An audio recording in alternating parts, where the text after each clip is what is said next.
ಅತಿ ಮಹತ್ವದ ವಿಷಯಕ್ಕೆ ಬರುವುದಾದರೆ, ನಮ್ಮ ಶಾಂತತೆ ಮತ್ತು ಏಕಾಗ್ರತಾ ಸ್ಥಿತಿಗೆ ತೊಂದರೆಯನ್ನುಂಟು ಮಾಡುವ ಅಂಶವೆಂದರೆ ನಮ್ಮ ಆಸೆಗಳು.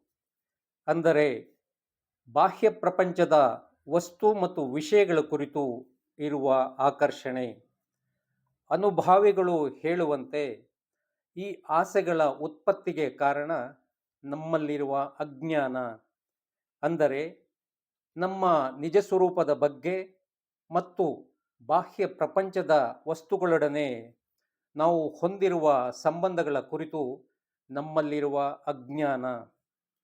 ಆಸೆಗಳನ್ನು ಮೀರಿ ಸಾಗುವುದು ಕಷ್ಟಕರವಾದುದಾದರೂ ಅವುಗಳ ಚಲನವಲನಗಳನ್ನು, ಬದಲಾವಣೆಗಳನ್ನು, ಅವುಗಳ ಕ್ಷಣ ಭಂಗುರತೆಯನ್ನು ಮತ್ತು ಅವುಗಳ ಅಸತ್ಯತೆಯನ್ನು ಎಚ್ಚರದಿಂದ ವೀಕ್ಷಿಸುವುದು ತುಂಬ ಸಹಾಯಕಾರಿಯಾದುದು.